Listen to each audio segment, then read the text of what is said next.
ایک مرتبہ سیدنا غوث اعظم رضی اللہ تعالیٰ عنہ کی خانقاہ میں نبی کریم صلی اللہ تعالیٰ علیہ وسلم کی محفل سجائی گئی۔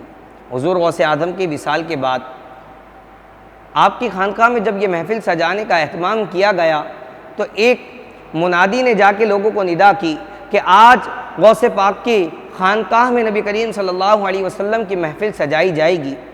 جب یہ اعلان ہوا، ماں اور بیٹی نے یہ بات سنی تو ماں نے بیٹی سے کہا کہ بیٹی ایک کوئی اچھا سا لباس نکال لو۔ زیب تن فرماتے ہیں آج غوث پاک کی خانقاہ میں نبی کریم صلی اللہ علیہ وسلم کی میلاد کی محفل سجائی جائے گی، ہم بھی وہاں جائیں گے، حضور کا میلاد سنیں گے۔ وہ ماں بیٹی نہاتے ہیں، دھوتے ہیں، غسل کرتے ہیں اور ایک اچھا سا لباس پہن کر خانقاہ کی طرف چل جاتے ہیں۔ جب خانقاہ کی طرف چلتے ہیں اور جو ہی دربار میں جانے لگتے ہیں تو دربار کا جو دربان باہر کھڑا ہوتا ہے وہ کہتا ہے کہ آج دربار غوث اعظم میں جو ہے بڑے بڑے عمراء آئے ہیں، بڑے بڑے شعراء آئے ہیں، بڑے بڑے علماء کرام، اولیاء کرام جو ہے وہ تشریف لے کر آ رہے ہیں۔ آج یہ پرائیویٹ خاص بڑی محفل ہے، اس میں جو ہے صرف اسی شخص کو آنے کی اجازت ہے کہ جس کے پاس دعوت نامہ موجود ہے۔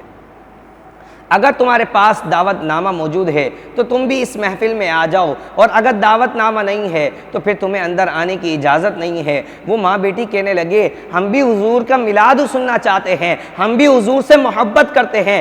دربان نے کہا کہ اگر اجازت نامہ ہے تو آنے کی اجازت ہے، کیونکہ یہ شاہی محفل ہے، شاہی لوگ آئے ہیں، بڑے بڑے عمراء آئے ہیں۔ اللہ اکبر، ان ماں بیٹی کو اندر آنے کی اجازت نہیں دی گئی۔ وہ ماں بیٹی دونوں اداس ہو جاتے ہیں۔ ماں بیٹی سے کہتی ہے بیٹی ایسا کرو ہم گھر چلتے ہیں، ہم کونین کے والی خسرو خوبا سیاح لامکا نازش ہر دو جہاں صلی اللہ علیہ وسلم کا ذکر خیر کریں گے۔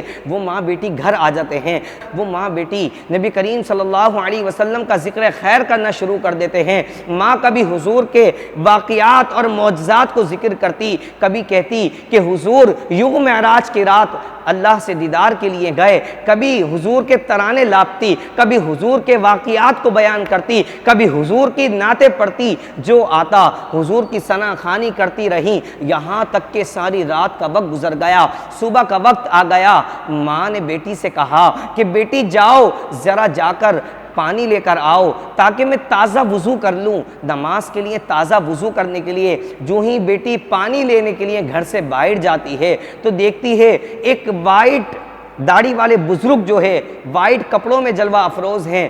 بیٹی کی چیخیں نکل جاتی ہیں۔ بیٹی کی چیخ سن کر ماں کہتی ہے بیٹی کیا بات ہے؟ بیٹی کہتی ہے ماں ذرا آؤ تو صحیح، دیکھو تو صحیح کون آیا ہے۔ ماں جو ہی گھر سے باہر آنے سے پہلے کہتی ہے کہ ہم غریبوں کے گھر کون آیا ہوگا، ہمیں تو بڑی محفلوں میں آنے کی بھی اجازت نہیں ہے، اس ٹوٹے پھوٹے مکان میں کون آئے گا۔ اللہ اکبر، جو ہی ماں گھر سے باہر نکلتی ہے کیا دیکھتی ہے کہ پیرا میرے میرا غوث اعظم شیخ عبد القادر جیلانی رحمت اللہ تعالی علیہ ان کے گھر کے باہر موجود ہیں، اور غوث پاک رحمت اللہ تعالی علیہ ان کی چوکٹ کو بوسہ دے رہے ہیں۔ ماں نے جب یہ عالم دیکھا تو کہا آپ ہمارے گھر کی چوکٹ کو بوسہ دیتے ہیں؟ غوث اعظم نے فرمایا کہ میں تیری چوکٹ کو بوسہ نہیں دینے آیا، بلکہ ابھی ابھی کونین کے والی خسرو خوبا سیاح لامکا نازش ہر دو جہاں صلی اللہ علیہ وسلم تشریف لائے تھے۔ کونین کے والی کے قدم لگے ہیں، شیخ عبد القادر جیلانی حضور